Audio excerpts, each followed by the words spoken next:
Hi friends, how are you అండి? Friends, direct topic అండి. TS syllabus ఇది. పాఠ్యాంశాలు, ప్రక్రియలు పార్ట్ 2 అండి ఇది. కాబట్టి పార్ట్ 1 చూసిన తర్వాత అంటే 6th, 7th, 8th పార్ట్ 1 లో చేయడం జరిగింది. 9th, 10th పార్ట్ 2 లో చేయడం జరుగుతుంది. అలాగే 3rd, 4th, 5th కూడా చేయమని అడుగుతున్నారు. కావాలంటే కామెంట్ రూపంలో తెలియచేయండి. ఓకేనా?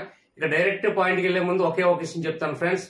దయచేసి పలానా టాపిక్ కావాలి, పలానా సబ్జెక్ట్ కావాలని అడుగుతున్నారు.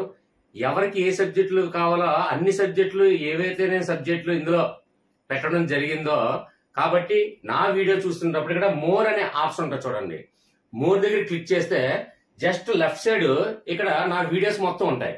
అంటే అన్ని సబ్జెక్టులు కూడా, సైకాలజీ కానివ్వండి, పై సబ్జెక్ట్ కానివ్వండి, మెథడ్స్ కానివ్వండి, తెలుగు గ్రామర్ కానివ్వండి, ఇంగ్లీష్ గ్రామర్ కానివ్వండి, మ్యాథ్స్ కానివ్వండి, అన్ని టాపిక్స్, అన్ని సబ్జెక్టులు ఏవైతే మీకు కావాల్సినవి ఉన్నాయో ఆ వీడియోస్ లిస్ట్ ఒక్కసారి చెక్ చేసుకొని చూసిన తర్వాత లేని రిమైనింగ్ ఏమైనా ఉంటే నా కామెంట్ రూపంలో కానీ లేదంటే వాట్సాప్ లో కానీ తెలియజేసినట్లయితే రిమైనింగ్ వీడియోస్ కూడా చేస్తాను. ఓకే ఫ్రెండ్స్, ఇక డైరెక్ట్ గా ఇంకొకటే ఫ్రెండ్స్, డైరెక్ట్ టాపిక్ వెళ్లే ముందు దయచేసి వాట్సాప్ గ్రూప్ లో పోలింగ్ జరుగుతుంది, సబ్జెక్ట్ డిస్కషన్ జరుగుతుంది. అలాగే ఏ వీడియోస్ టాపిక్ చేయాలన్నా వాట్సాప్ లో మన మెంబర్స్ కే ఎక్కువ ప్రిఫరెన్స్ ఇవ్వడం జరుగుతుంది. సో ఏంటంటే వాట్సాప్ లింక్ ఇక్కడ డిస్క్రిప్షన్ లో వాట్సాప్ లింక్ ఉంటుంది. దయచేసి పక్కన సబ్స్క్రైబ్ పక్కన చూడండి జాయిన్ బటన్ అని ఉంటుంది. జాయిన్ బటన్ క్లిక్ చేసి మెంబర్షిప్ తీసుకున్న వారు మాత్రం ఖచ్చితంగా వాట్సాప్ లో డిస్క్రిప్షన్ లో వాట్సాప్ ఉంటుంది, వాట్సాప్ లో జాయిన్ అవ్వండి. వాళ్ళకి ప్రత్యేకమైనటువంటి ఇంపార్టెన్స్ ఇస్తాను. అది మీకు అందరికి తెలిసిన విషయమే. జాయిన్ బటన్ లో జాయిన్ అవ్వాలి మాత్రమే వాట్సాప్ గ్రూప్ లో రండి. ఓకేనా? అది ఒక రిక్వెస్ట్. ఇక్కడ డైరెక్ట్ క్లాస్. ఓకే ఫ్రెండ్స్, ఇక్కడ 9th క్లాస్ అండి. ఆల్రెడీ 6th, 7th, 8th చెప్పడం జరిగింది పార్ట్ 1 లో. అది చూడండి, చూసిన తర్వాత మీకు అర్థమవుతుంది. ఎందుకు అలా అంటే చూడండి, అక్కడ గేయం అనే టాపిక్ ఉందనుకోండి, గేయాన్ని గాయంగా భావించండి అని చెప్పాను నేను. అంటే ఎక్కడైనా గేయం మనం చూసామంటే అది గాయంగా భావించాలన్న అలాంటి కొన్ని టెక్నిక్స్, అంటే కథకి కథానికాకి ఏంటి తేడా అనేది ఈ బిఫోర్ ముందు వీడియోలో మాకు చేయడం జరిగింది. కాబట్టి అది చూసిన తర్వాత ఇది చూడండి, మీకు ఈజీగా అర్థమవుతుంది. ఓకేనా ఫ్రెండ్స్? ఇక్కడ చూడండి, ఇక్కడ 9th క్లాస్ లో ఫస్ట్ లెసన్ ధర్మార్జునులు. ధర్మార్జునులు అంటే ఎవరండి? పాండవుల్లోనే మనం ధర్మార్జునుని చూస్తాం. పాండవుల్లో చూసుకున్నట్లయితే పాండవుల్లో 5 అన్నదమ్ములు కూడా చాలా బంధానికి ఎక్కువ విలువనిస్తారు. అంటే 5 అన్నదమ్ములు కలిసి బంధానికి ఎక్కువ విలువడం వల్ల ఆ పాండవులు ధర్మార్జునులు అని పిలవడం కూడా జరుగుతుంది. అందులో ధర్మం, న్యాయం అన్ని కూడా ఉంటాయి. అలాగే ధర్మార్జునులు అనగానే పాండవులు మనకు ఐడియా రావాలి. పాండవులు అంటే బంధాలు, అంటే వాళ్ళ 5 కూడా ఒక అన్నదమ్ముల్లాగా కాకుండా ఒకే ఇదిగా మనం కలిసిమెలిసి ఉండడం చూస్తాం. అందుకే పాండవులు ధర్మార్జునులు అంటాం. అది ఇక్కడ చూడండి, బంధం అంటే ఇక్కడ మనకి ధర్మార్జునులు చూసినంటే ఇక్కడ ఆటోమేటిక్ గా ఇచ్చినటువంటి క్వశ్చన్ ఉంటది. అలాగే మనకి ఆబ్జెక్ట్స్ కూడా ఉంటాయి. అంటే ABCD లో మనం ఏంది లెఫ్ట్ సైడ్ ఇచ్చినటువంటి పాఠ్యాంశం పేరు, అలాగే రైట్ సైడ్ మనకి ఆబ్జెక్ట్స్ లో రెండింటిని మ్యాచ్ చేయగలిగితే చాలు. ఏమీ కంటస్తా పెట్టనవసరం లేదు. నేను ఫస్ట్ స్టార్ట్ నుంచి మొత్తుకుంటుంది ఏంటంటే ఎవరు కూడా ఏది కంటస్తా పెట్టద్దు. జస్ట్ ఓన్లీ లాజిక్ ని మ్యాచ్ చేస్తే చాలు. అంటే ఇందులో ఉన్నటువంటి లాజిక్ రెండింటికి మ్యాచ్ చేస్తే కంటి చూపు సమయంలో ఈజీగా మనం ఐడెంటిఫై చేసేవచ్చు. కాబట్టి ఇక్కడ ధర్మార్జునులు అనగానే అది గేయమా, కావ్యమా, కథ, కథానిక, లేదంటే ప్రబంధమా అని మనకి ఇచ్చినటువంటి ఆబ్జెక్ట్ లో చూసినట్లయితే ధర్మార్జునులు అనగానే పాండవులు గుర్తొస్తుంది. పాండవులు అంటే బంధం ఎక్కువ మనకు గుర్తు రావాలి. కాబట్టి దీన్ని మనం మ్యాచ్ చేసాం కాబట్టి ఈజీగా మనం కంటి చూపుతో గుర్తించవచ్చు, కంటస్థ పెట్టకుండా. ఓకే, నెక్స్ట్ వన్ చూడండి. నేనెరిగిన బూర్గులా. ఇక్కడ మీనింగ్ ఏమొస్తుందండి? నేనెరిగిన బూర్గులా అంటే నేను వాళ్ళని చూడలేదా, నేను అంటే మహానుభావులు నేను చూడలేదా?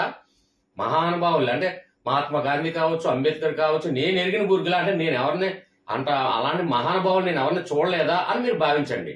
కాబట్టి ఇక్కడ చూడండి, మహానుభావులు అనగానే మనకి ఇందులో ఉన్నటువంటి ఆబ్జెక్ట్ ఏంటంటే అభినందన వ్యాసం. అందులో అభినందన అంటే మహానుభావుల్ని, కొత్త వ్యక్తుల్ని, కొత్త మహానుభావుల్ని, లేదంటే చూడండి స్వాతంత్ర యోధుల్ని, ఇలాంటి వాళ్ళు నేను ఎరిగిన బూర్గులా అంటే నేను ఎరగలేదా, వాళ్ళని నేను చూడలేదా, నాకు తెలీదా వాళ్ళ గురించి అంటే ఇప్పుడు ఎగ్జాంపుల్ మహాత్మా గాంధీ గురించి నాకు తెలీదా అంటే నేను చూడకపోయినప్పటికీ నేను తెలుసుకున్నాను, చదివాను, తన గురించి క్షుణ్ణంగా అబ్జర్వ్ చేశాను కాబట్టి ఆయన నేను అభినందిస్తాను.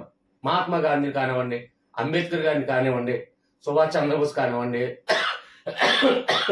లేదంటే నెహ్రూ గారు కానివ్వండి, ఇందిరాగాంధీ కానివ్వండి, ఏదైనా.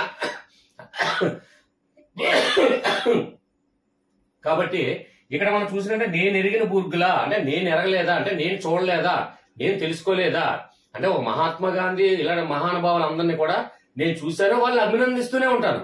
ఇప్పటికీ కూడా మహాత్మా గాంధీ గారు అంటే అభిమానం, అలాగే డాక్టర్ బిఆర్ అంబేద్కర్ అంటే అభినందిస్తాం వాళ్ళందరినీ.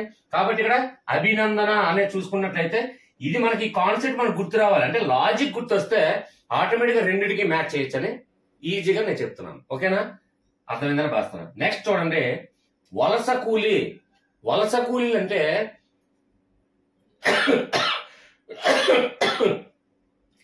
తన ప్రాంతం నుండి ఇతర ప్రాంతాలకు వెళ్లి కూలి పని చేసుకొని బ్రతకాలనే ఉద్దేశంతో అంటే ఆయా ప్రాంతాల నుండి తరలి వెళ్లి వేరే ప్రాంతాలకి అంటే బ్రతుకు తెరువు కోసం కూలి పని చేసుకోవడానికి వేరే ప్రాంతానికి వెళ్లి అక్కడ పని చేసుకోవడానికి ఉంటారు కాబట్టి వాళ్ళని వలస కూలీ అంటాం.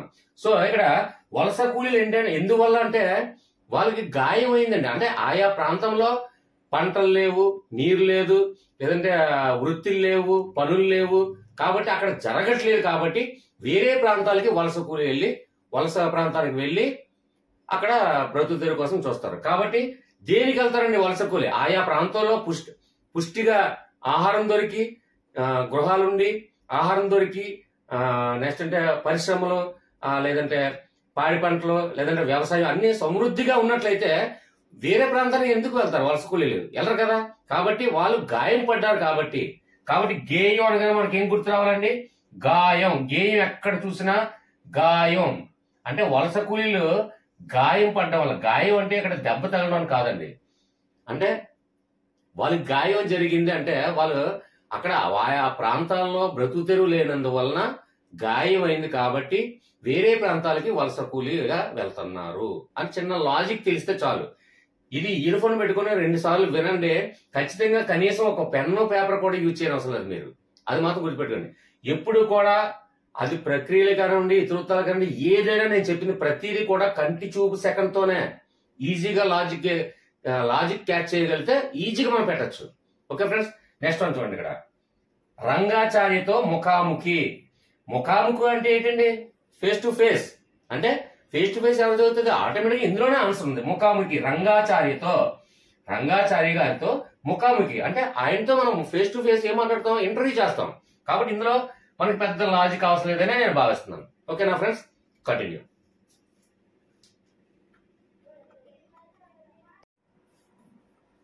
నెక్స్ట్ వన్ చూడండి ఫ్రెండ్స్. ఇక్కడ దీక్షకు సిద్ధం కండి. ఇక్కడ కరపత్రం. కరపత్రం అంటే ఏంటండి? లేఖ అంటే లెటర్.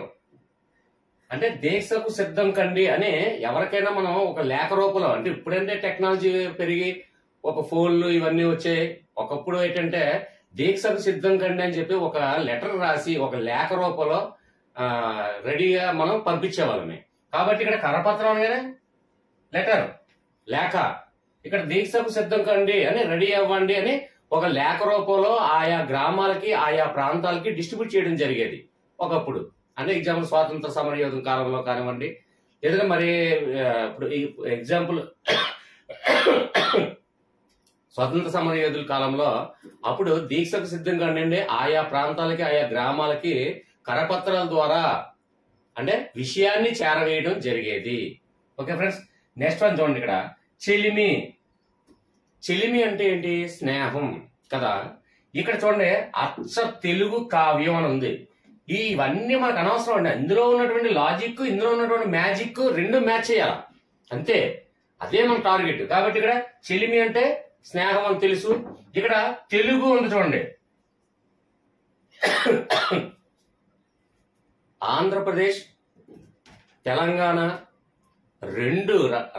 రెండు రాష్ట్రాలుగా విడిపోయి కలిసి ఉండండి అని చెప్పి తెలంగాణ ఆంధ్రప్రదేశ్ ని విడదీయడం జరిగింది. అంటే తెలంగాణని సపరేట్ చేసి విడదీసినప్పటికీ కూడా తెలుగు రాష్ట్రాలు స్నేహంగా ఉండండి, అంటే విడిపోయి స్నేహంగా ఉండండి అనే ఉద్దేశంతో తెలుగు రాష్ట్రాలని మనకి రెండిటిగా విడగొట్టి చెలిమి స్నేహంగా ఉండండి అని చెప్పేసి మనకి తెలంగాణ ఇవ్వడం జరిగింది. అంటే విడిపోయినప్పటికీ కూడా తెలుగు రాష్ట్రాలు రెండు కూడా కలిసిమెలిసి స్నేహంగా ఉండండి అనే ఉద్దేశంతోనే మనకి తెలంగాణ రాష్ట్రం అనేది ఏర్పడింది. కాబట్టి ఒక చెలిమానికి చూసినట్టే మనకి నేను చెప్పినటువంటి స్టోరీ ఒకసారి లాజిక్ మైండ్ లోకి ఎక్కించండి ఫ్రెండ్స్. ఎక్కించిన తర్వాత మనకి ఎగ్జామ్ హాల్లో ఈ బిట్టు పడినట్టునే ఆటోమేటిక్ గా చెలిమి అనగానే స్నేహం, ఇక ఇందులో చూసినట్టు మన కథ కావ్యం ఏం అనవసరం. చెలిమి అనగానే ఏం గుర్తు రావాలి? స్నేహం. స్నేహం అనగానే మన ఇందులో ఇచ్చినటువంటి ఆబ్జెక్ట్స్ అందులోనే ఆన్సర్ ఉంటుంది. కాబట్టి ఇందులో చూసేసరికి అచ్చ తెలుగు కావ్యమా, ఆత్మకథ, లేదంటే వచన కవిత అనగానే ఇక్కడ చెలిమి అంటే స్నేహం. అలాగే ఇక్కడ తెలుగు చెప్పాను నేను లాజిక్ ఆల్రెడీ. తెలుగు అంటే తెలుగు రాష్ట్రాలు విడిపోయి స్నేహంగా ఉండండి అని తెలంగాణ రాష్ట్రం ఏర్పడడం జరిగింది. ఓకే ఫ్రెండ్స్, ఆ లాజిక్ గుర్తొస్తే ఏవి కూడా కంటస్థపెట్ట అసలు. ఓకే ఫ్రెండ్స్, నెక్స్ట్ వన్ ఉద్యమ స్ఫూర్తి. ఉద్యమం చేయడం, ఉద్యమ స్ఫూర్తి అనగానే మనకి ఇక్కడ ఆత్మకథ అంటే ఆత్మకథ అంటే ఆత్మ ప్రేతాత్మ ఇది కాదండి, అంటే దెయ్యాలు కాదండి. ఆత్మకథ అంటే ఒక మహానుభావులు అంటే ఉద్యమకారులు వాళ్ళ ఆత్మకథలు మనం చదివి మనం ఇన్స్పైర్ అవ్వడం జరుగుతుంది. అంటే వారిలాగా ఉండడానికి కానివ్వండి, వారి మంచి బుద్ధులు కానివ్వండి, వారి గుణగణాలు కానివ్వండి, కొన్ని అవి చదివి ఆ ఆత్మకథలు చదివి, అంటే ఆత్మకథ అంటే అక్కడ దెయ్యము ప్రేతాత్మ కాదండి, వారి యొక్క మహానుభావుల చరిత్రలు. మహాత్మా గాంధీ చరిత్ర, లేదంటే శివాజీ చరిత్ర, లేదంటే శ్రీకృష్ణదేవరాయల చరిత్ర, లేదంటే బిఆర్ అంబేద్కర్ చరిత్ర, వారి ఆత్మకథలు అంటే వారు రాసుకున్నటువంటి జీవిత చరిత్రలు. ఇక్కడ ఆత్మకథ అంటే జీవిత చరిత్రలు, అంతేగాని ఆత్మ ప్రేతాత్మ ఇవేమి కాదండి. ఓకేనా? కాబట్టి ఉద్యమ స్ఫూర్తి అంటే ఉద్యమ స్ఫూర్తి మనకు రావడం కోసం ఉద్యమకారులు మనం రాసుకున్నటువంటి అలా ఆత్మకథలు మనం చదువుతాం, చదివి మనం ఇన్స్పైర్ అవుతాం. ఓకే ఫ్రెండ్స్, అది. కాబట్టి ఇక్కడ చూడండి, ఉద్యమ స్ఫూర్తి అనగానే ఇక్కడ ఆత్మకథ. మరి ఉద్యమకారులు ఆత్మకథలు మనం చదివి ఇన్స్పైర్ అవుతాం. కాబట్టి ఈ లాజిక్ మ్యాచ్ చేస్తే చాలు, ఏమి కూడా కన్ఫ్యూజ్ లేదండి. కొద్దిగా మనం మరీ చిన్నపిల్ల ఏం కాదు ఫ్రెండ్స్, ఎందుకంటే డైట్ బీఈడి చేసే వాళ్ళు అందరూ గ్రాడ్యుయేషన్ పోస్ట్ గ్రాడ్యుయేషన్ చేసిన వాళ్ళే.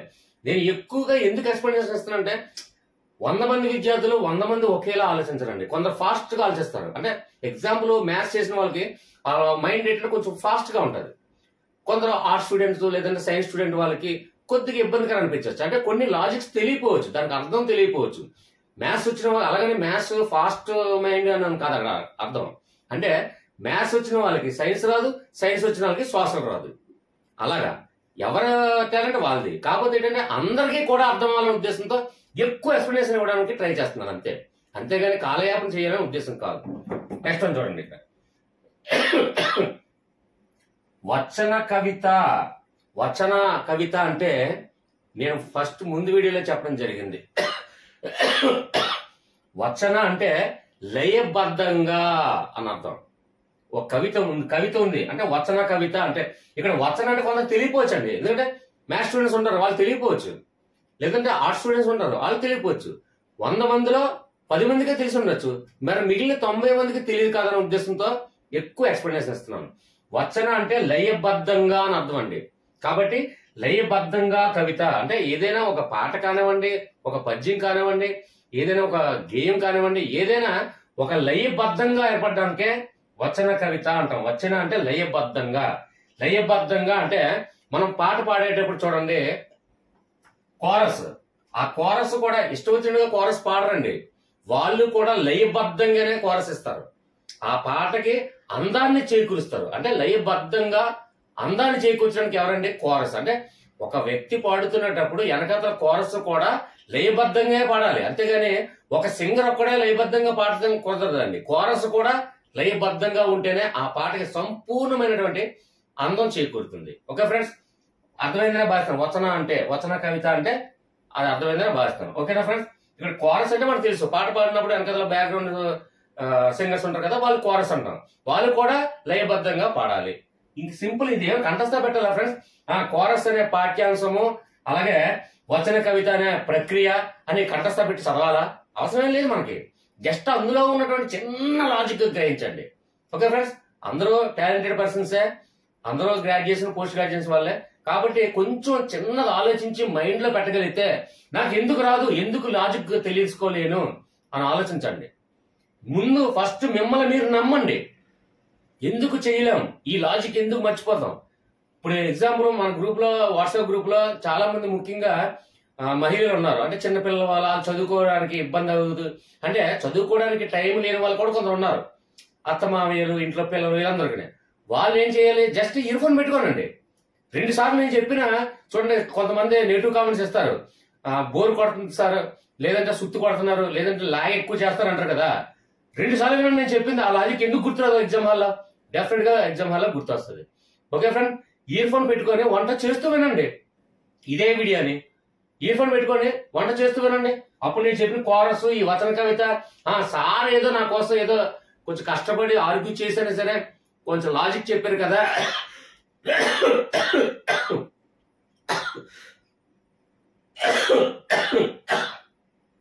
ఆ లాజిక్ మీకు గుర్తొస్తుందని ఎక్కువగా చెప్తున్నాను. ఓకే ఫ్రెండ్స్, నెక్స్ట్ వన్ చూడండి. ఇక్కడ వాగ్భూషణం. వాగ్భూషణం అంటే వాగ్భూషణం అంటే ఏంటంటే మాట్లాడడం. కాబట్టి అంటే వాక్ మాట్లాడడం. కాబట్టి వాగ్భూషణం అంటే చూడండి, వాక్ చాతుర్యం అంటాం. అంటే కొందరు మాట్లాడితే అద్భుతంగా చక్కగా వర్ణించడం జరుగుతుంది. వాగ్భూషణం. వాగ్భూషణం అనగానే మనకి ఇక్కడ ఏంటంటే వ్యాసం, రచన. అంటే ఇక్కడ మనకి చూడండి, చక్కగా మాట్లాడిన వాళ్ళకి, చక్కగా రాసిన వాళ్ళకి మనకి వ్యాసరచన పోటీల ద్వారా, డిబేట్ కాంపిటీషన్ ద్వారా మనం స్కూల్లో అనేక సార్లు నిర్వహించడం జరిగింది, మనం చూస్తూనే ఉన్నాం. కాబట్టి వాగ్భూషణం అంటే డిబేట్ కాంపిటీషన్. అలాగే గొప్పగా రాయడం వచ్చిన వాళ్ళు. వాగ్భూషణం అంటే బాగా ఆలోచించి బాగా మాట్లాడిన వాళ్ళు వ్యాసరచన పోటీల్లో పాల్గొంటూ వాళ్ళు ఫస్ట్ ప్రైజ్లు తేవడం జరిగింది అనేక సార్లు. ఎగ్జాంపుల్ మిమ్మల్ని మీరే ఆలోచించండి.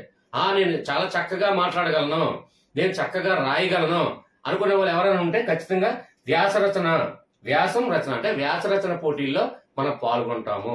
కాబట్టి ఈ లాజిక్ వస్తే మనకు చాలు, అంతే. ఓకే ఫ్రెండ్స్, అర్థమైందని భావిస్తాను. కంటిన్యూ.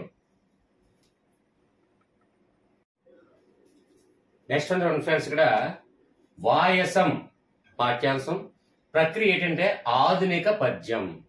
సరే, అసలు ఈ వాయిస్ ఇప్పుడు ఏదైనా ఒక లాజిక్ క్రియేట్ చేయాలన్నా, ఆ లాజిక్ మ్యాజిక్ రెండు మ్యాచ్ చేయాలన్నా ఫస్ట్ దాంట్లో ఉన్నటువంటి అర్థం మనకు తెలియాలి ఫ్రెండ్స్. అప్పుడు తెలిసినట్లయితేనే ఆ లాజిక్ అనేది మన మైండ్ లోకి వస్తుంది.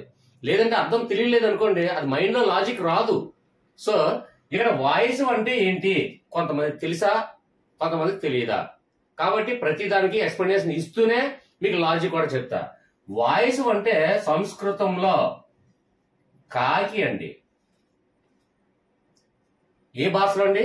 వాయసం అనేది సంస్కృతంలో కాకి అని అర్థం. కాబట్టి ఇక్కడ చూడండి, పద్యం ఇది ఏంటి అనేది చెప్పాలి అంటే వాయిసం అనేది పద్యము అని మన ప్రక్రియ మనకు చెప్పాలి అంటే వాయిసం అంటే ఏంటండి? సంస్కృతంలో కాకి. ఇక్కడ కాకి గురించి అనగానే మనకి అనేక పద్యాలు చూసాం. చిన్నపిల్లల పాఠ్యాంశాలు చూడండి, అనేక పద్యాల్లో. ఎగ్జాంపుల్ యూట్యూబ్ లో మీరు ఒక సెర్చ్ చేయండి, కాకి పద్యం అని ఒక చిన్నది సరదాగా టైప్ చేసి చూడండి. కాకి మీద, కాకి పేరు మీద కాకి పాడుతున్నట్టు కానీ చిన్నపిల్లల బొమ్మలు పద్యాల రూపంలో 1 by 1 అలా వరుస వస్తూనే ఉంటాయి, పద్యాల్లో ఉంటాయి. కాకి గురించి ఎక్కువ. కాకి కాకి కాకి కాకి గవ్వల కాకి, ఈ పద్యం ఉంటదండి. కావాలంటే యూట్యూబ్ లో మీరు సెర్చ్ చేసి చూడండి. అనేక సార్లు చిన్నపిల్లలకి, ఎగ్జాంపుల్ మా ఇంట్లో కూడా మా చిన్నపిల్లలకి ఈ పద్యం చూస్తుంటారు ఎక్కువగా. అంటే కాకి కాకి గవ్వల కాకి అనే ఎక్కువగా ఇలాంటి పద్యాలన్నీ కూడా యూట్యూబ్ లో ఉంటాయి. మా పిల్లలు ఎక్కువ చూస్తుంటారు, అలాగే మీ పిల్లలు కూడా చూసే ఉంటారు. సో మనకి ఈ లాజిక్ అంటే కంఠస్థ పెట్టకుండా మనకు గుర్తు రావాలంటే నేను చెప్పిన స్టోరీ ఒకటే ఆలోచించండి. వాయిస్ అంటే మీనింగ్ ఒకసారి చూడండి. కాకి అని తెలియాలి. అది ఎందులో సార్ వాయిస్ అంటే సంస్కృతంలో కాకి అంటారండి వాయిసాన్ని. కావాలంటే మీరు ఎక్కడైనా గూగుల్లో సెర్చ్ చేసి చూడండి. సెర్చ్ చేసి చూడండి.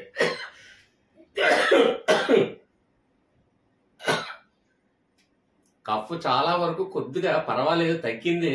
అయినా సరే పాపం టీఎస్ వాళ్ళు అందరూ చాలా మంది కామెంట్స్ తెలియజేస్తున్నారు. అలాగే ఎస్పెషల్లీ మన వాట్సాప్ గ్రూప్ లో సభ్యులు కోరిక మేరకు దగ్గున్నా చేస్తున్నాం. దయచేసి కొంచెం ఇబ్బందికరంగా ఉన్నట్లయితే ఇయర్ ఫోన్ పెట్టుకొని వినడానికి ప్రయత్నించండి ప్లీజ్, రిక్వెస్ట్ అంతే. ఓకే ఫ్రెండ్స్, కాకి వాయిస్ అంటే సంస్కృతంలో కాకి. అలాగే ఇక్కడ ఆధునిక పద్యం అంటే ఇది పద్యం అంటే కాకి కాకి గవ్వల కాకి అనే పద్యం ఉంటుంది చూడండి. అనేక పద్యాలు ఉన్నాయి అంటే ఎగ్జాంపుల్ ఇది ఒకటి చెప్పాను అంతే. ఓకేనా ఫ్రెండ్స్, లాజిక్ అర్థమైందనే భావిస్తున్నాను. నెక్స్ట్ అని చూడండి, తీయని పలకరింపు.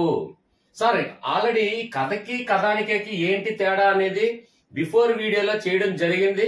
కథ అంటే అనేక పాత్రల చుట్టూ తిరుగుతుంది, కథానిక అంటే 2-3 పాత్రల చుట్టూ తిరుగుతుంది.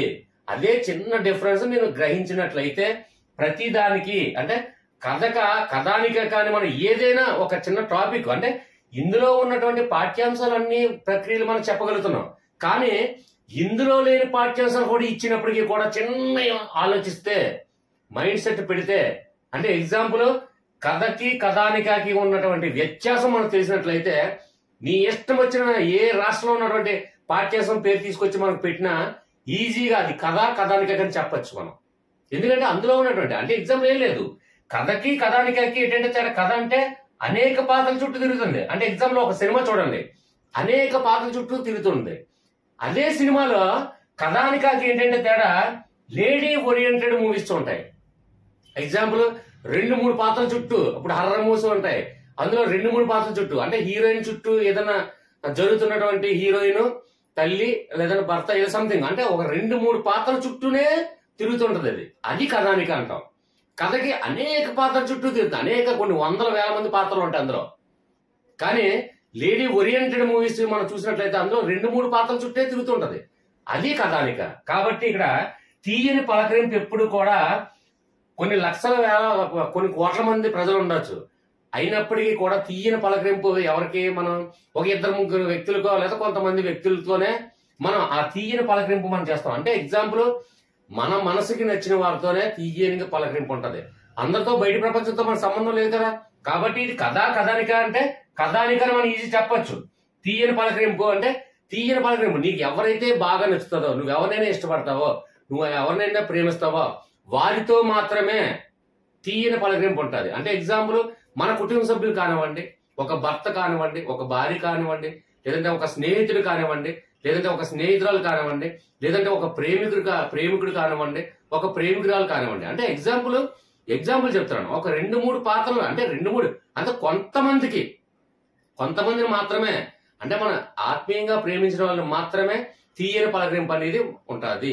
కాబట్టి ఇది కథానిక అంటే కథానిక అవుతుంది. ఎందుకంటే తక్కువ మందిని మాత్రమే మనం ప్రేమించగలం, ఎందుకంటే వారు మాత్రమే మన మీద ప్రేమ చూపిస్తారు. కాబట్టి ఇది కథానిక కానీ చిన్న డిఫరెన్స్ ఎందుకు చెప్తున్నా అంటే అంత ఎక్కువగా కథకి కథానిక అనేక సార్లు మీకు కన్ఫ్యూజన్ చేసే క్వశ్చన్స్ వస్తాయి కూడా. ఎగ్జామ్ హాల్లో మనకి చూడండి పద్యము, కథ, కథానిక, కావ్యం, గేయం ఇలా అంటే దగ్గర కన్ఫ్యూజ్ చేసే విధంగా మనకి క్వశ్చన్స్ ఇవ్వడం జరుగుతుంది. కాబట్టి అందులో మన కన్ఫ్యూజన్ రాకుండా కథకి కథానికకి తేడా ఏంటో మనం తెలుసుకున్నట్లయితేనే అందులో ఉన్నటువంటి లాజిక్ ఇందులో ఉన్నటువంటి మ్యాజిక్ ని రెండింటిని మ్యాచ్ చేయగలం. అంటే కంటి చూపుతో చదవకుండా రాయకుండా కంఠస్థ పెట్టకుండా ఈజీ లాజిక్ తో. కాబట్టి కథకి కథానికకి తేడా తెలియాలనే కొద్దిగా ఎక్కువ ఎక్స్ప్లెనేషన్ ఇచ్చాను. Okay friends, nice. 9th class పాఠ్యాంశాలు అయిందండి. 10th class start. ఫస్ట్ ఏంటంటే 10th క్లాస్ లో దానశీలము. ఇప్పుడున్న జనరేషన్ లో ఏంటంటే ఎక్కడండి దానగుణం, దయాగుణం, జాలిగుణం, ప్రేమగుణం ఎక్కడున్నాయి? ఏమి లేవు. మనకు ఎక్కువగా పురాణాల్లో దానశీలము, దానగుణము రకరకాలుగా అంటే ఇప్పుడు సత్య హరిశ్చంద్రుడు ఇలాంటివన్నీ కూడా ఎక్కువగా మన పాత కాలంలో ఉన్నటువంటి పురాణాల్లో. అప్పుడు ఎగ్జాంపుల్ చూడండి, రామాయణం కానివ్వండి, మహాభారతం కానివ్వండి. అంటే ఒక తండ్రి కోసం పెళ్లి చేసుకోకుండా పోయినటువంటి భీష్ముడు, అలాగే ఒక తండ్రి కోరిక మేరకు తల్లి కోరిక మేరకు అడవుల పాలైనటువంటి రామచంద్రుడు, ఇలాంటివన్నీ కూడా ఎక్కువగా పురాణాల్లోనే మనం చూస్తుంటాం. కాబట్టి సింపుల్ లాజిక్, దానశీలం అనగానే ఇక్కడ ఇచ్చినటువంటి మనకు ఆబ్జెక్ట్ లో ABCDలో పురాణం చూసినా ఆటోమేటిక్ గా ఇందులో ఉన్నటువంటి లాజిక్, ఇందులో ఉన్నటువంటి మ్యాజిక్ రెండింటిని మ్యాచ్ చేస్తాం. కాబట్టి ఏది కూడా కంఠస్థ పెట్టనవసరం లేదు, చదవనవసరం లేదు. Okay friends, next one. ఎవరి భాష వాళ్లకు వినసొంపు. అవునండి, చిత్తూరు స్లాంగ్ ఉంటది, వాళ్ళ భాష వాళ్ళకి వినసొంపుగా ఉంటది. లేదు శ్రీకాకుళం భాష, వాళ్ళ భాష వాళ్ళకి వినసొంపుగా ఉంటది. ఇప్పుడు ఎగ్జాంపుల్ తమిళ్ మనకు తీస్తుంటే వింటుంటే అదేదో వెరైటీగా ఉన్నట్టు ఉంటది. అలాగే మలయాళం రకరకాలుగా ఉంటది. అంటే కాకపోతే ఎవరి భాష మీద వాళ్ళకి ఎక్కువగా ప్రేమ ఉంటది. కాబట్టి ఇక్కడ చూడండి, ఇక్కడ పాఠ్యాంశం పేరేంటి? ఎవరి భాష వాళ్లకు వినసొంపు. అలాగే ప్రక్రియ ఏంటండి? భాషా వ్యాసం. ఇక్కడ భాష, ఇందులో భాష ఉంది, ఇందులో భాష ఉంది, ఇంకేం కన్ఫ్యూజన్ అవసరం లేదు. ఎవరి భాష వాళ్ళకి వినసొంపు. చిత్తూరు లాంగ్వేజ్ ఒకలా ఉంటది, అనంతపూర్ లాంగ్వేజ్ ఒకలా ఉంటది, వైజాగ్ డిస్ట్రిక్ట్ లాంగ్వేజ్ ఒకలా ఉంటది, శ్రీకాకుళం డిస్ట్రిక్ట్ లాంగ్వేజ్ ఒకలా ఉంటది. అంటే ఎవరి భాష వాళ్ళకి వినసొంపుగా ఉంటది. కాబట్టి ఇది భాషా వ్యాసం అనేది ఈజీగా మనం ఐడెంటిఫై చేయొచ్చు. Okay friends, continue. Next one చూడండి ఫ్రెండ్స్, ఇక్కడ వీర తెలంగాణ పాఠ్యాంశం, అలాగే ఆధునిక పద్యం. ఆధునిక అంటే ఏంటండి? ఆధునిక అంటే ఏంటి? కొత్తగా. చూడండి, వీర తెలంగాణ కొత్తగా ఏర్పడినటువంటి రాష్ట్రం. ఓకే ఫ్రెండ్స్, కాబట్టి ఆధునిక అంటే కొత్తగా ఏర్పడడం. తెలంగాణ కొత్తగా ఏర్పడింది కదండి, ఇది మనకు అందరికీ తెలిసిన విషయం, ఎస్పెషల్లీ తెలంగాణ వాళ్ళకే. కాబట్టి అందులో తిరిగే లేదు. ఓకే ఫ్రెండ్స్, 2014 కొత్తగా ఏర్పడినటువంటి రాష్ట్రం ఏంటంటే తెలంగాణ. ఆధునిక. మనం ఇందులో చూసినట్టే ఇంకా పద్యమా గద్యమా ఇవన్నీ పక్కన పెట్టండి. ముందు మనకి ఇందులో ఉన్నటువంటి లాజిక్, ఇందులో ఉన్నటువంటి మ్యాజిక్ రెండు మ్యాచ్ చేయండి చాలు, అంతే. అంటే ఇది మ్యాచ్ చేయండి అంతే. తెలంగాణ ఆధునికంగా ఏర్పడింది. ఇంకా పక్కన పద్యము ఇవన్నీ రకరకాల అన్ని మనకు అనవసరం, ఏది కూడా అనవసరం అండి. అసలు కంఠస్థే పెట్టద్దు, అసలు చదవద్దు, రాయొద్దు, ఒక్క లాజిక్ ఒకటే తెలుసుకోండి అంతే. Okay friends, next one. కొత్త బాట. చూడండి, కొత్త. ఒకప్పుడు మూవీస్ అన్ని కూడా కథకి కథానికి తేడా తెలుసు కాబట్టి చెప్తున్నాను. ఒకప్పుడు మూవీస్ అన్ని కూడా అనేక పాత్రల చుట్టూ తిరిగేవి. చూడండి, రామారావు, నాగేశ్వరరావు ఇలాంటి సినిమాలో పాత మూవీస్ అన్ని చూడండి, అనేక పాత్రల చుట్టూ తిరుగుతుండేది ఆ కథలన్నీ కూడా. కానీ కొత్తగా దర్శకులు కొత్త ఆలోచన, అంటే ఎగ్జాంపుల్ లేడీ ఓరియంటెడ్ మూవీస్ వచ్చి అది కొత్తగా వచ్చాయండి. అంటే కొత్త ఆలోచనలో, అంటే ఈ మధ్య కాలంలో. అంటే చూడండి, ఎగ్జాంపుల్ అరుంధతి కానివ్వండి, భాగమతి సినిమా కానివ్వండి, ఇలాంటివన్నీ కూడా లేడీ ఓరియంటెడ్ మూవీస్ అన్ని కూడా 2-3 పాత్రల చుట్టూ తిరుగుతూనే ఒక సస్పెన్స్, థ్రిల్లర్, హర్రర్ టైప్ లో కొత్తగా ఆలోచించి కొత్తగా ఏర్పడినటువంటి దర్శకుల ఆలోచన. కాబట్టి ఇది కథానిక. అంటే లేడీ ఓరియంటెడ్ మూవీస్ అనగానే 2-3 పాత్రల చుట్టూ తిరుగుతుంటది. ఎగ్జాంపుల్ భాగమతి కానివ్వండి, అరుంధతి కానివ్వండి, అలాగా. కాబట్టి అంటే లేడీ ఓరియంటెడ్ మూవీస్ మనకి ఐడియా రావాలి. కథానిక అనగానే ఎప్పుడు కూడా మనకి 2-3 పాత్రల చుట్టూ రావాలి. కథకి కథానికకి నేను చెప్పాను అదే తేడా. కథానిక అంటే ఖచ్చితంగా 2-3 పాత్రల చుట్టూ తిరుగుతున్నటువంటి, అంటే ఎగ్జాంపుల్ లేడీ ఓరియంటెడ్ మూవీ అని మన మైండ్ లో ఫిక్స్ అవ్వాలి అంతే. అది ఆటోమేటిక్ గా వచ్చేస్తుంది మనకు లాజిక్. కొత్త బాట ఇవన్నీ మనకు అనవసరం. కొత్త ఇందులో ఉన్నటువంటి ఆబ్జెక్టివ్ చూసేసరికి కథానిక అంటే కొత్తగా ఏర్పడింది. లేడీ ఓరియంటెడ్ మూవీస్ అనే ఆలోచన, దర్శకుల ఆలోచన ఈ మధ్య కాలంలో కొత్తగా ఏర్పడింది. కాబట్టి పాత మూవీస్ చూడండి, ఓల్డ్ మూవీస్, పాతవి అంటే బ్లాక్ అండ్ వైట్ మూవీస్ అన్ని కూడా అనేక పాత్రల చుట్టూ, కొన్ని వందల వేల పాత్రల చుట్టూ తిరుగుతూనే ఉండే తప్ప లేడీ ఓరియంటెడ్ మూవీస్ గా అప్పుడు ఏమీ లేవండి. ఇప్పుడు హర్రర్ మూవీసే కానివ్వండి, లేదంటే ఏదైనా చూడండి విఠలాచార్య మూవీసే కానివ్వండి, అందులో హర్రర్ కూడా ఉంటాయి, సస్పెన్స్ థ్రిల్లర్ ఉన్నప్పటికీ కూడా అనేక పాత్రల చుట్టూ తిరిగాయి పాత మూవీస్ అన్ని కూడా. కానీ దర్శకులు కొత్తగా చేసినటువంటి ప్రయత్నం, ఈ కొత్త ఆలోచన అనేది ఏర్పడడం వల్ల లేడీ ఓరియంటెడ్ మూవీస్ పుట్టుకొచ్చాయి. కాబట్టి లేడీ ఓరియంటెడ్ అనగానే మనకు ఖచ్చితంగా కథానిక అని గుర్తొచ్చేస్తుంది. Okay friends, next one. నగర గీతం. గీతం అంటే పాట. పాటలు ఇప్పుడు కూడా ఎలా ఉంటాయండి? వచనం అనగా మనకి ఏ రావాలి? లయబద్ధంగా. పాటలు ఎప్పుడు కూడా లయబద్ధంగానే ఉంటాయి. అందులో లాజిక్ మనకి అవసరం లేదు. ఈజీ, కంటి చూపు సెకను, మిల్లీ పాయింట్ సెకండ్ తో మనం ఈజీగా మనం గుర్తుపెట్టి వచ్చింది. నగర గీతము, వచన కవిత అని కంఠస్థ పెట్టిన అవసరం లేదు, మనకు అనవసరం కూడా, కన్ఫ్యూజన్ అవసరం లేదు. కాబట్టి గీతం అనగానే ఇక్కడ వచన కవితలో వచన అనగానే మీకు ఆల్రెడీ చెప్పాను లయబద్ధంగా, వచన కవిత అంటే లయబద్ధంగా అని. కాబట్టి ఇక్కడ గీతం ఎప్పుడు అంటే పాటలు ఎప్పుడు కూడా లయబద్ధంగానే ఉంటాయి, అడ్డదిడ్డంగా ఉండవండి. అడ్డదిడ్డంగా ఉంటే ఆ సింగర్స్ని మనల్ని కొడతారు. ఓకేనా? నెక్స్ట్ భాగ్యోదయం, ఇది అందరికి తెలిసిందే. ఇది భాగ్యోదయం అంటే గుడ్ మార్నింగ్ అండి. మనం రోజు ఉదయం లేచినంటే గుడ్ మార్నింగ్. ప్రతిరోజు కూడా జీవితం అంతా కూడా గుడ్ మార్నింగ్ అంటే మంచి ఉదయం, అంటే మంచి గుడ్ మార్నింగ్ రావాలి అంటే జీవితం మొత్తం కూడా హాయిగా సంతోషంగా ఉండాలని గుడ్ మార్నింగ్ మనం చెప్పుకుంటాం. ఇక్కడ చూడండి, జీవితం మొత్తం కూడా ప్రతి ఒక్కరు, ఎగ్జాంపుల్ ఎవరు అవసరం లేదు. ఇప్పుడు మన వాట్సాప్ గ్రూప్ సభ్యులే ఇలా మార్నింగ్ లేసంటే నాకు అనేక మంది, అంటే వాట్సాప్ ఇలా ఓపెన్ చేస్తుంటే 100 నుంచి 150 మంది గుడ్ మార్నింగ్ సార్ అని పెడతారు. అంటే మంచి ఉదయం, భాగ్యోదయం ఉండాలి అని జీవితం మొత్తం కూడా మనకి గుడ్ మార్నింగ్ చెప్తూనే ఉంటాం జీవితాంతం కూడా. కాబట్టి ఈ లాజిక్, ఈ మ్యాజిక్ మనకి మ్యాచ్ చేయగలిగితే చాలు. లక్ష్య సిద్ధి, లక్ష్యం అంటే ఏంటి? ఏదైనా అచీవ్, సాధించాలన్న కోరిక, తపన. ఇప్పుడు ఎగ్జాంపుల్ చూడండి, ఇక్కడ సంపాదకీయ వ్యాసము. ఏంటి సార్ ఎలా గుర్తుపెట్టుకోవాలి సార్? మాకు అంత అనవసరం అండి, మాకు వద్దు, ఓన్లీ లాజిక్ తెలిస్తే చాలు. సంపాదకీయంలో అంటే సంపాద అంటే సంపాదించాలి, సంపాదకీయ వ్యాసం ఉంది. ఇక్కడ లాజిక్ చూడండి, సంపాదకీయంలో సంపాదించాలి. ఏంటి? లక్ష్యాన్ని సంపాదించాలని ఆతృత, కోరిక, తపన, ఉబలాటం. అంటే ఇప్పుడు ఎగ్జాంపుల్ ఎవరినో అవసరం లేదండి, ఈ లాజిక్ సింపుల్ గా చూడండి. డిఎస్సి ఎలాగైనా లక్ష్యాన్ని నేను సంపాదించాలి అనే తపనతో మీరు చదువుతున్నారు కదా. కాబట్టి ఇక్కడ లక్ష్యం,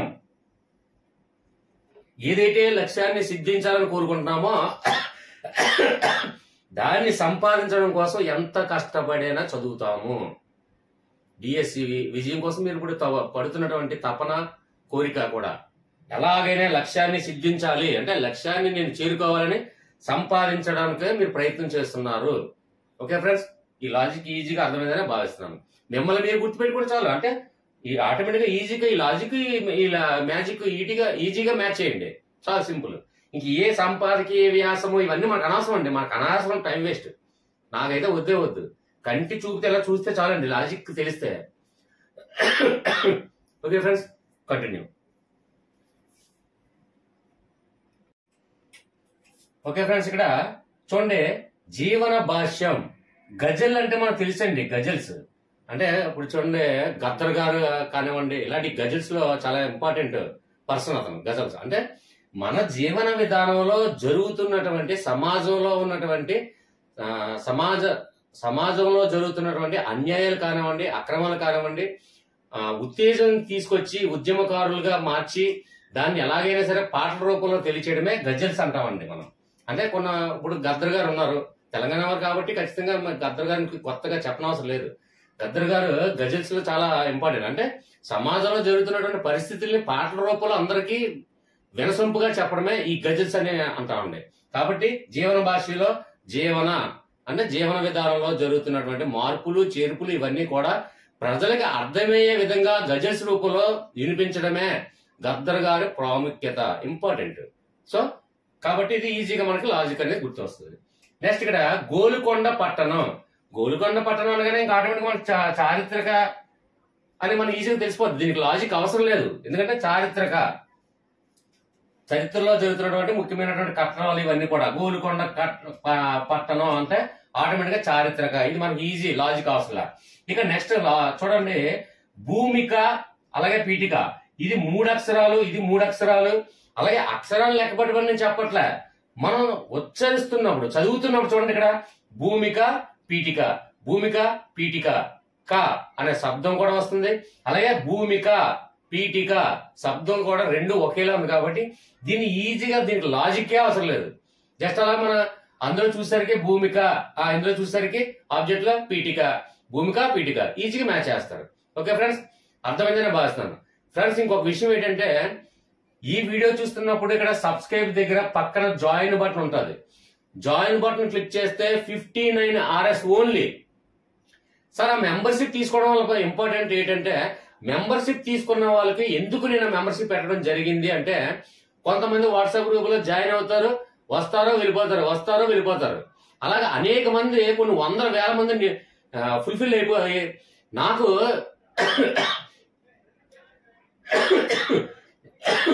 కమ్యూనిటీ నుంచి ఏదన్నా మెసేజ్ పెట్టాలంటే ఇబ్బందికరం అవుతుంది, ఎందుకంటే ఫుల్ఫిల్ అయిపోతారు. నెక్స్ట్ ఏంటంటే ఇర్రెస్పాన్సిబిలిటీ పర్సన్స్, ఇర్రెక్లెస్ పర్సన్స్, అలాగే ఒక పార్టిసిపేట్ చేయరండి, ఒక అంటే పోలింగ్ ఏదైనా సబ్జెక్ట్ పోలింగ్ కండక్ట్ చేద్దాం అంటే నెక్స్ట్ వీడియో ఏం చేయాలనే ఒక టాపిక్ మనం పోలింగ్ కండక్ట్ చేసుకోవడానికి అందులో చూస్తారు కానీ పార్టిసిపేట్ చేయరు. అంటే ఏం లేదు, ఏదో బిఓ సిఓ ఏదో ప్రెస్ చేయరు, అది కూడా చేయరు, రెస్పాన్స్ ఇవ్వరు, రెస్పాండ్ అవ్వరు. ఎవరైనా పీడిఎఫ్ ఏదైనా షేర్ చేసినా దానికి కనీసం అప్రిషియేట్ చేయరు. ఏదైనా సబ్జెక్ట్ డిస్కస్ చేస్తే డిస్కస్ లో పార్టిసిపేట్ చేయరు, కానీ వాట్సాప్ గ్రూప్ లో జాయిన్ అయ్యి అలా టైం పాస్ గా చూస్తుంటారు అంతే. ఇలాంటి వాళ్ళందరినీ కూడా ఫిల్టరింగ్ చేయాలనే ఉద్దేశంతోనే ఈ మెంబర్షిప్ పెట్టడం అనేది జరిగింది. నెక్స్ట్ ఇంకా నేను ఎగ్జామ్ దగ్గరలో వచ్చేసరికి ఖచ్చితంగా మోడల్ పేపర్ రిలీజ్ చేస్తాను. ఆ మోడల్ పేపర్స్ అది బయటికి రాకూడదండి, ఎందుకంటే అది కొంచెం గవర్నమెంట్ దృష్టిలో కొంచెం ప్రాబ్లమ్స్ అనేది వస్తాయి. మోడల్ పేపర్స్ అనేది కొన్ని అందరికీ తెలియకూడదు, అందరికీ రాకూడదు. కాబట్టి అది ఏంటంటే ఓన్లీ జాయిన్ బటన్ ద్వారా జాయిన్ అయిన వాళ్ళకి మాత్రమే అది నేను లాక్ చేసి రిలీజ్ చేయడం జరుగుతుంది. ఖచ్చితంగా మోడల్ పేపర్స్ అంటే నేను ఎస్టిమేట్ చేసిన ఖచ్చితంగా మోడల్ పేపర్ నేను సర్వే చేస్తాను, కన్సిడర్ చేస్తాను. మొత్తం అన్ని ఇన్స్టిట్యూట్ల తాలూకా ఇంపార్టెంట్ మోడల్ పేపర్లు అంటే ఎగ్జాంపుల్ సెక్రటేరియట్ నుంచి ఎంత ఇదిగా రిలీజ్ చేస్తాడో, అంటే ఒక ఎగ్జామ్ బోర్డు ఎంత ఇదిగా రిలీజ్ చేస్తాడో వాళ్ళ ఆలోచన ద్వారంతో కన్సిడర్ చేసి మోడల్ పేపర్ రిలీజ్ చేస్తాను. అది ఓన్లీ జాయిన్ బటన్ హోల్డర్స్ మాత్రమే అది రిలీజ్ అవుతుంది, ఓపెన్ అవుతుంది. సో ముఖ్యంగా ఫిల్టరింగ్ చేయాలనే ఉద్దేశంతో మెయిన్ ఇర్రెస్పాన్సిబిలిటీ, ఇర్రెక్లెస్ పర్సన్స్, అలాగే నెగ్లిజెన్స్ పర్సన్స్, అలాగే రెస్పాన్సిబిలిటీ ఫీల్ అవ్వరు వాళ్ళు.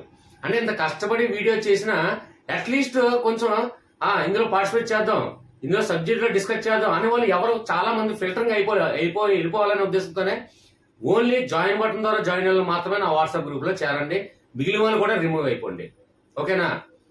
నేను ఎలాగైనా డిఎస్సి సాధించాలి, నాకు ఒక బాధ్యతగా నేను ఉంటాను అన్న వాళ్ళు మాత్రం నేను ఖచ్చితంగా 100% మీకు సపోర్ట్ చేస్తూ మీ వెనక కొండంత అండగా నేను ఉంటానని మాటిస్తున్నాను.